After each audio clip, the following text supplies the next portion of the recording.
The signs of heresy and corruption surround us. We need but open our eyes and allow the Emperor to guide our sight. From Preacher Cartian Dane. It is the Emperor-given duty of all Inquisitors, throne agents, and acolytes to root out the enemies of mankind wherever they hide, and to purge these threats. However, perhaps for no other order is the process of examination so important as for the Ordo Hereticus. Whereas the xenos attacks in great hordes or invades from massive troop ships, and the demon descends upon the worlds of the Imperium through breaches in the very fabric of existence, the heretic, psyker, traitor, and even mutant so often lurk unseen amongst the innumerable masses of humanity. In order to distinguish these enemies and find them amongst the masses of pious citizens, the servants and members of the Ordo Hereticus must hone their skills as detectives and investigators until identifying clues and following leads to heretical activity is all but second nature. Physical clues are often vital to a hereticus witch hunter's work. Potential heretics are everywhere, but acolytes have not the time to question every worker who misses a shift or every noble who idles their time in illicit pursuits. Inquisitors and their retinues must constrict their attentions to only those heresies that truly threaten humanity, and the presence of physical evidence can be invaluable in narrowing their focus. The remnants of dark rituals, pendants, and markings showing allegiance and myriad other clues can identify the presence of a threat. The next clue they look for is the heresy of deed. Many acts are heretical in themselves or serve as signs of heresy. Although acolytes must often work from the scene of a crime in order to identify and pursue the heretics responsible, with the Emperor's guidance they sometimes are fortunate enough to directly observe a heresy in action.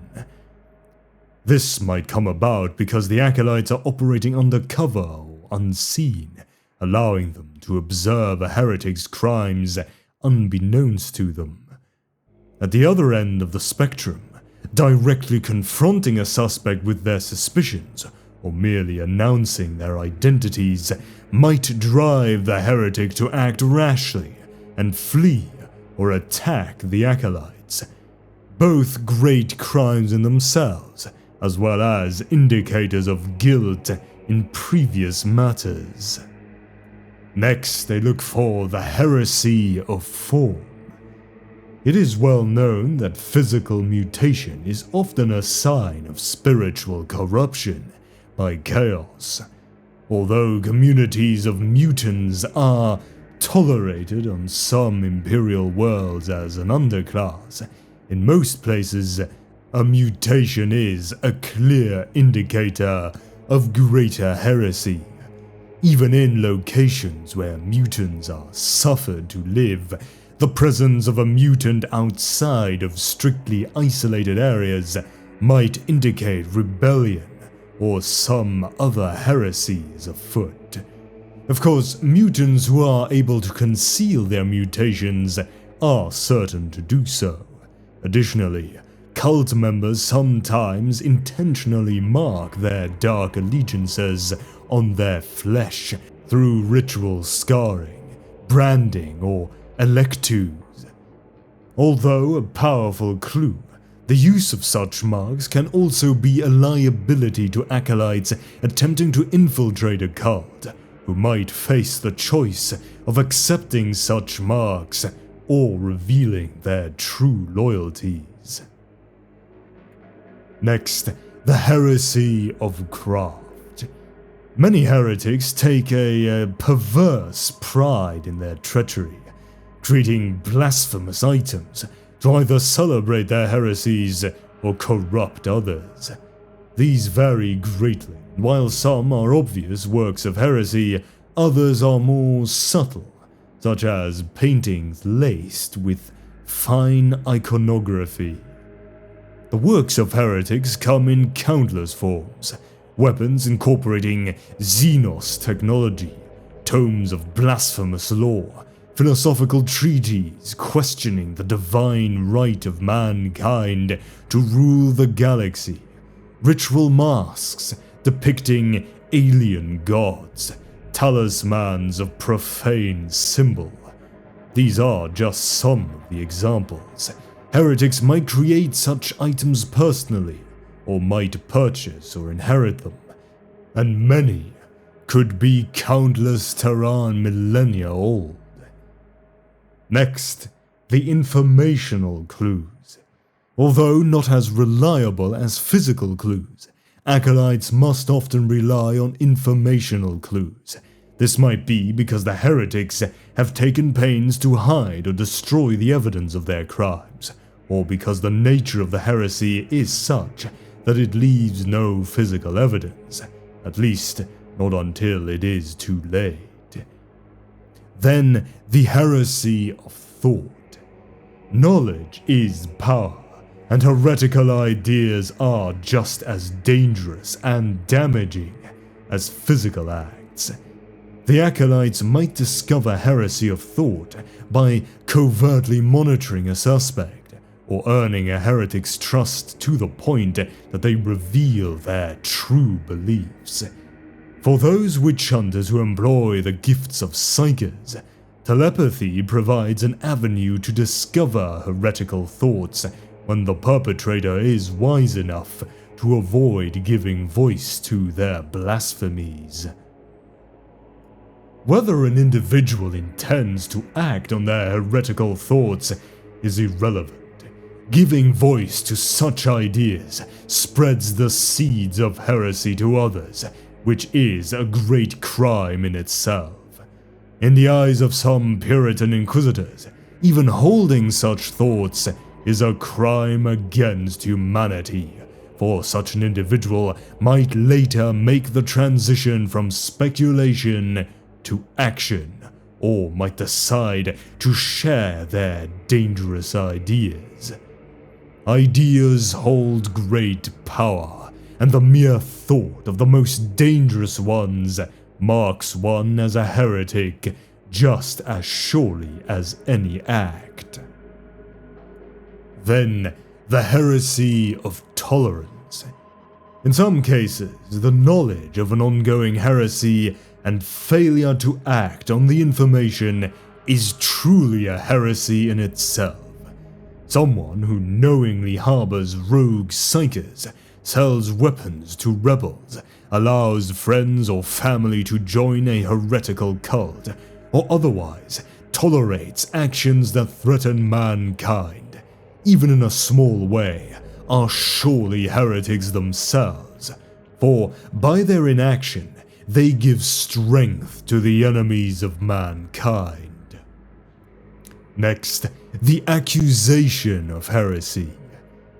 The Adeptus Terra and the governments of many worlds constantly remind citizens to report heresy whenever possible, lest they become guilty of heresy of tolerance.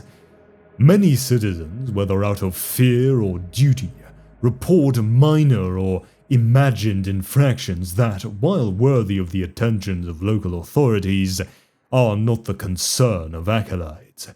However, rarely, a dutiful citizen reports the presence of a truly grave heresy. In some cases, the citizen might simply be suspicious of a neighbor, for even if the informant does not understand the nature of their neighbor's crime, and it is good they do not, the acolyte's efforts can reveal the truth. In some cases, an accuser might even be able to furnish additional evidence, or lead the acolytes to clues. And of course, next up we have the correlational clues. Now these clues often propel an investigation forward. They arise from other kinds of clues, allowing the acolytes to make sense of seemingly random acts, insane writings, and illogical ideas. In the work of the Hereticus, correlational clues might take the form of a revelation that a series of seemingly unrelated murders is actually the work of a cult dedicated to the blood god, or that failures amongst the Hive's city's vital systems are due to intentional sabotage.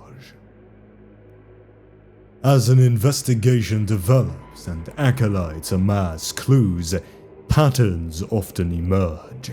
These can sometimes be mundane and logical, such as narrowing down the location of a heretic by examining where their crimes occur.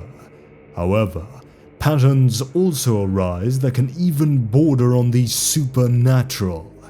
Inexplicable occurrences such as unidentifiable smells that linger in the wake of a cult's members, or nightmares disturbing the sleep of hivers at regular intervals, can identify the presence of heretical activity.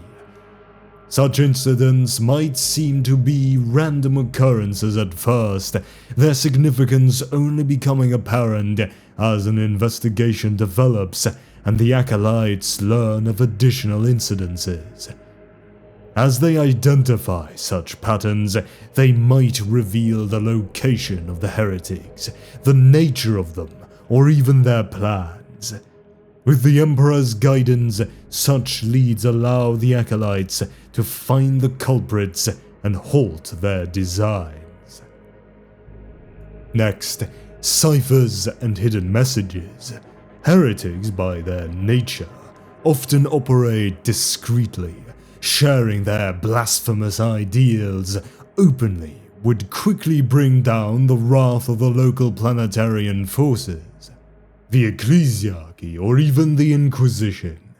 To protect themselves and facilitate safe communication, cults, secret societies, traitors, and groups dedicated to protecting mutants or rogue psychers often develop codes and secret signs.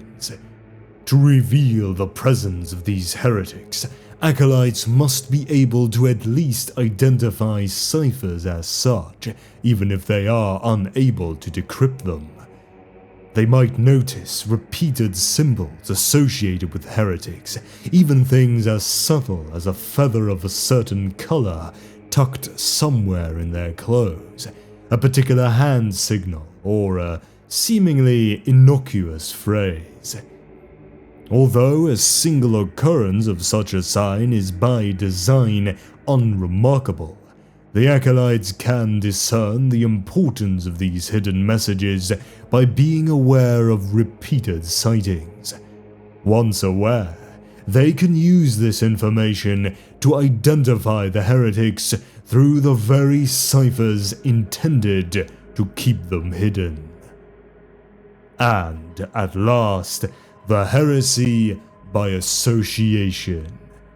The most stringent and merciless of witch hunters often feel that association with a heretic is a sign of heresy in itself. Even if no other evidence is available, purging those affiliated with the heretic is safest. Friends and family of one might claim ignorance of their deeds, but mere proximity to such a corrupting influence might leave a stain on the soul. Even if only 1 in 1,000 such associates has truly been tainted by the acts or ideas of the heretic, it is safer to destroy them all. As it is said, innocence proves nothing.